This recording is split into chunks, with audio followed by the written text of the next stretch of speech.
un podcast de Cooperativa.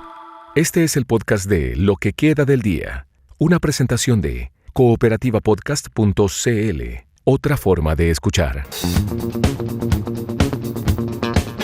Hola, este es el podcast de Lo que queda del día. Soy Paula Molina y junto a Ulises Aldea estamos registrando el episodio de hoy. En la conversación, a la luz del aumento en el precio de los combustibles, hablamos del sistema de buses en la ciudad de Santiago, una de las ciudades con más buses eléctricos en el transporte público. ¿Cómo lo protege de los alzas en el precio de los combustibles? ¿Y hay ineficiencias dentro del sistema? De eso hablamos con Hugo Silva, académico de la Universidad Católica, investigador del Centro Avanzado de Transporte, Logística y Competitividad Económica, CATLEC. Mira, el tema de los precios de los combustibles es delicado, tradicionalmente ha sido difícil, pero el transporte público, gracias a una política de Estado que lleva casi 10 años, está relativamente bien protegido frente a estas alzas. En Santiago, por ejemplo, que es la ciudad fuera de China con más buses eléctricos, a finales de este primer semestre casi 70% de la flota va a ser eléctrica. Y al tener este sistema eléctrico, no se ve afectado directamente por el alza de los combustibles. También hay ciudades en otras regiones cuya flota es eléctrica o en mayoría eléctrica, donde también tendría este beneficio. Ya, yo no podría decir que ese impacto es cero entonces, o ¿podría uno acotar en qué porcentaje va a impactar o en qué regiones impactaría más o menos? Sí, en las regiones donde todavía no se ha podido implementar el sistema regulado, es donde más va a ser afectado por el precio del diésel, básicamente. Uh-huh. Por lo tanto, uno podría decir que el precio del transporte público no debería subir ningún tipo de alza si se genera no solo un aumento en el precio internacional, que ese ya se ha generado, sino, por ejemplo, si se tomaron decisiones donde el MEPCO dejara de operar como mecanismo amortiguador de estas alzas. Claro, si es que dejara de operar el MEPCO, subiría inmediatamente los precios de los combustibles, pero también hay subsidio al transporte público. Y lo que hace el subsidio es fijar la tarifa o contener las alzas, dependiendo de lo que el ministro tome la decisión a recomendación del panel de expertos, por lo que puede mantener, al menos en Santiago, la tarifa fija o con leves alzas, a pesar de que el combustible suba mucho. Y en regiones, algo similar. Ya, o sea, podríamos decir que hay escenarios que son ligeramente distintos entre Santiago y regiones. Podemos decir que en el caso de Santiago, de alguna manera el transporte público está más o menos protegido de fuertes alzas en el precio de los combustibles porque lleva una década de transformación a la electromovilidad y eso por supuesto que lo protege. Pero además está esta segunda capa de protección, podríamos decir, que tiene que ver con los subsidios que operan para el transporte público, además del MEPCO que funciona para las alzas en general. ¿Eso? Eso es, tal cual. Entonces en Santiago tiene esta doble protección, 70% de la flota eléctrica y además el subsidio. Pero también, por ejemplo, Copiapó es la primera ciudad en Latinoamérica que tiene, en Sudamérica, que tiene transporte público 100% eléctrico. Entonces el transporte público en Copiapó no se va a ver afectado directamente por estas alzas. Perfecto. Hugo Silva, para poner esta conversación en un marco que es harto más grande, pero a mí me parece de todas maneras aplicable, una de las conversaciones internacionales ha pasado por, desde Estados Unidos, por ejemplo, que las energías verdes o la electromovilidad son o un engaño o son más caras, ¿no es cierto? Y que exponen en general al transporte a una mayor vulnerabilidad. Pero lo que se ve en la ciudad de Santiago es que el efecto de la electromovilidad es, por el contrario, una cuestión que protege las tarifas del sector de transporte público, que es tan vital, y una decisión que a la larga está generando menor vulnerabilidad y mayor economía, mayor eficiencia en el sistema, ¿no? Así es, tiene muchos beneficios, ha mostrado tener muchos beneficios. Esta esta baja vulnerabilidad frente a las alzas del precio del combustible, pero también existen estudios que han mostrado que tiene efectos positivos más amplios. Por ejemplo, un estudio donde yo estoy participando, hemos encontrado que hay menos admisiones de urgencia por causas respiratorias en los consultorios y en los SAPU que están cerca de rutas donde los buses pasan a ser eléctricos. También los buses andan más rápido, son más eficientes, tienen un mayor uso, mayor validaciones. Y actualmente el precio de un bus a diésel y uno eléctrico ha bajado tanto que ya están en prácticamente el mismo valor. Y también son menos ruidosos, el consumo es más eficiente, incluso el costo de mantención es menor para los buses eléctricos. Entonces, las personas que hablan sobre que esto es mentira o que no existen estos beneficios, nos están basando en la evidencia que tenemos acá en Chile y en otros países también. Claro, ahí lo estamos viendo además en tiempo real, en la medida en que el planeta entero está observando los riesgos de que vaya subiendo el precio de los combustibles y cómo eso va a impactar en la economía mundial. Respecto al subsidio al transporte público, es un subsidio importante, ¿no es cierto? Es uno de los programas más grandes del Estado. Cuando se instala la conversación respecto a cuántos subsidios son necesarios y cuáles no son necesarios, dónde se puede gastar la plata del Estado y dónde no se puede gastar la plata el Estado. ¿Cómo se observa esa conversación desde el transporte público?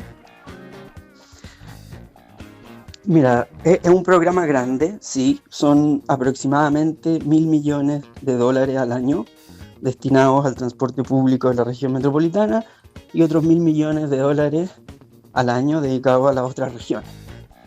¿Es mucho o poco? Depende. La verdad es que en términos de externalidades, al tener el bus tarifas menores, producto de los subsidios, fomenta un poco el menor uso de auto, menor contaminación, menor congestión, menor cantidad de accidentes. También es un instrumento que favorece a los hogares en general de menores ingresos. Los hogares de menores ingresos son los que usan más el transporte público. Entonces, este programa los beneficia directamente a ellos. Por ejemplo, esto es opuesto a lo que ocurre con el impuesto al diésel, que es un cuarto del impuesto a la gasolina. O sea, al subsidiar o no cobrar lo que corresponde al consumo del diésel, ocurre lo contrario. Son los automovilistas, que en general son personas de mayores ingresos, que son los que se ven beneficiados. De todas maneras, el ministro de Transportes ha planteado que ese subsidio se va a mantener vigente. Esas han sido sus declaraciones. Pero Hugo Silva, donde el ministro de Transportes sí ha puesto el ojo y lo ha planteado ya en varias declaraciones, tiene que ver con los servicios red.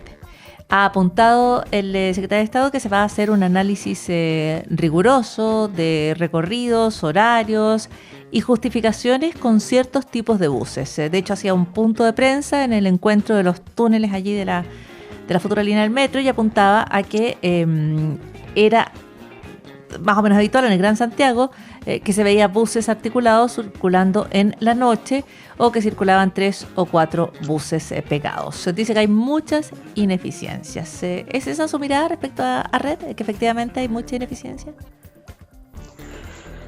La verdad que no, mi mirada no es esa, por lo que he estudiado y por lo que he visto directamente. Quedan buses, oruga, que su tamaño es muy grande para la ciudad, pero en verdad son los menos. Como les decía, a final de este semestre 70% de los buses va a ser eléctrico, y los buses eléctricos no son orugas y son más eficientes. Entonces, la modernización que ha sufrido el transporte público en los últimos 10 años nos ha llevado a tener un sistema de calidad mundial. Me toca ir a otros países a hablar del sistema, a hablar de las investigaciones que se hacen en Chile, comparar con otras ciudades del mundo, y la verdad es que Santiago está considerado como un buen ejemplo. Entonces, el sistema de transporte público es eficiente, es un sistema integrado, no es que los buses funcionen separados del metro, por ejemplo. La gran mayoría de los viajes en metro son alimentados por buses. Estamos conversando con el académico de la Universidad Católica Hugo Silva, investigador del Centro Avanzado de Transporte, Logística y Competitividad Económica. Hugo Silva, usted dice que los estudios, por lo menos desde su perspectiva, no apuntan a ineficiencias en el sistema. El ministro de Grancha ha dicho que incluso podría haber demasiados buses, o abierto la conversación respecto a la cantidad de buses red que circulan en Santiago. ¿Cuánta es esa cantidad y cómo se calcula cuántos buses necesita una ciudad? Bueno, se calcula pensando primero en el presupuesto que se tiene, por supuesto, y en la demanda.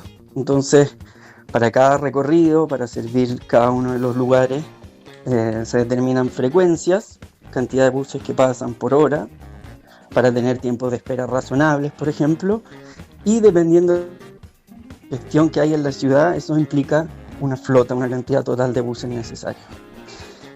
¿Existen ineficiencias en el sistema? Sí, como en todos los sistemas. Ningún sistema es perfecto. ¿Son grandes esas ineficiencias? No lo son. Entonces, pueden hacerse estudios para revisar esto, que sean rigurosos, eso está bien, pero esos estudios se han hecho antes y no han mostrado que haya que disminuir la cantidad de buses o bajar el nivel de subsidio. El panel de expertos, por ejemplo, cada 2 años pide un informe internacional muchas veces sobre el sistema y nunca ha sido la conclusión que las ineficiencias sean muy grandes o que haya que bajar el monto del subsidio o disminuir la flota. Ya, o sea, además es un tema que está en una mirada más o menos permanente por parte del panel de expertos. Hugo Silva, muchísimas gracias por estos minutos con Radio Cooperativa para abrir la conversación respecto al transporte público, a dónde está hoy el transporte de los buses red en Santiago y también el sistema en regiones y cómo se ve de alguna manera protegido de estos bruscos aumentos en el precio del petróleo gracias a la flota eléctrica. Muchísimas gracias. Muy buenas tardes. Muchas gracias, Paula. Buenas tardes. Hugo Silva, académico de la Universidad Católica, investigador del Centro Avanzado de Transporte, Logística y Competitividad Económica, CATLEC.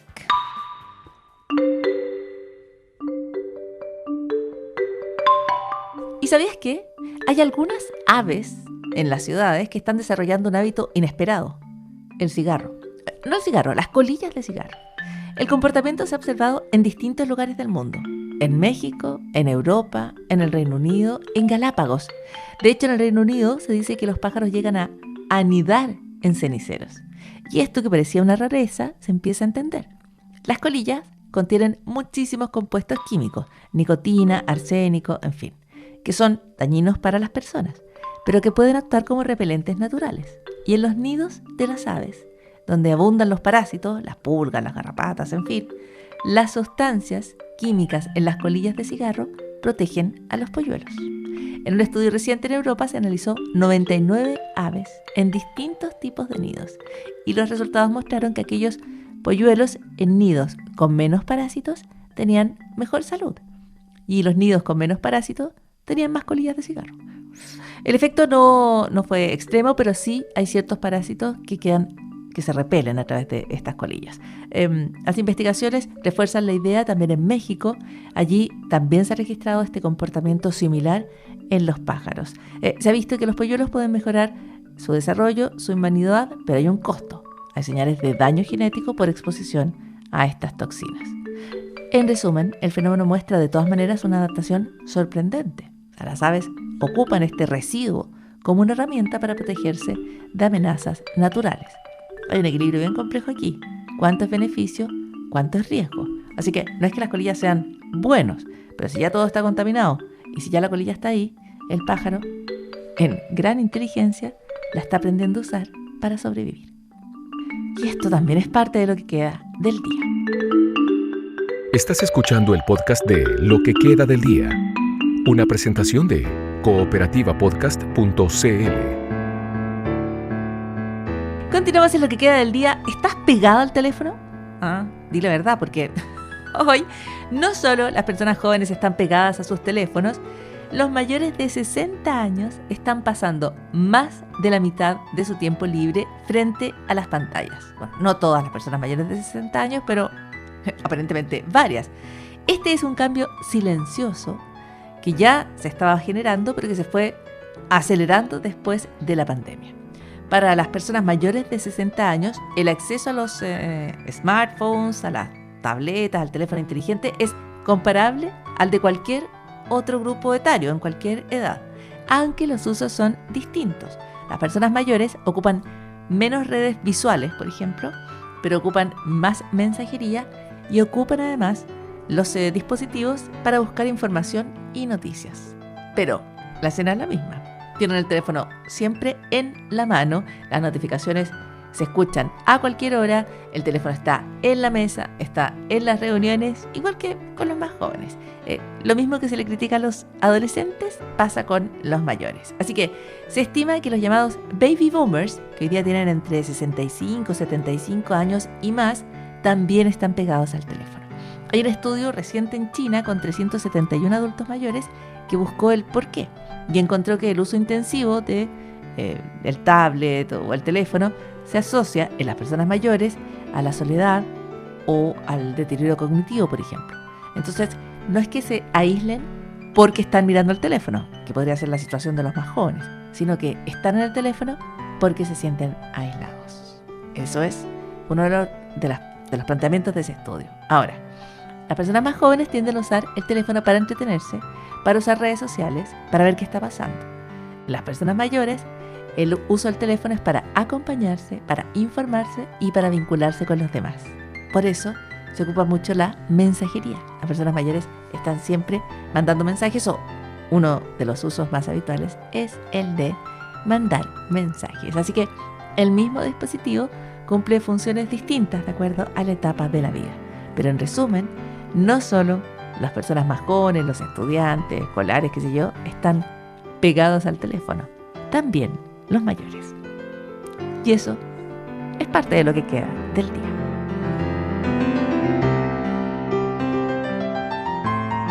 Estás escuchando el podcast de Lo que queda del día, una presentación de cooperativapodcast.cl.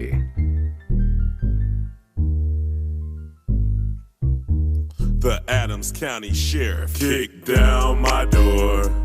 Then I heard the glass break. ¿Puede una canción difamar a un grupo o una institución o un grupo de policías, por ejemplo? En Ohio terminó el juicio contra el rapero Afro Man, que apunta a las polémicas generadas por una de sus canciones, la que estamos escuchando, que se llama Lemon Pound Cake. Los hechos se partieron el año 2022, cuando agentes de la policía ingresaron con una orden judicial a la casa de Afro Man buscando pruebas de algunos delitos graves de los que se le estaba acusando, pero no encontraron ninguna evidencia.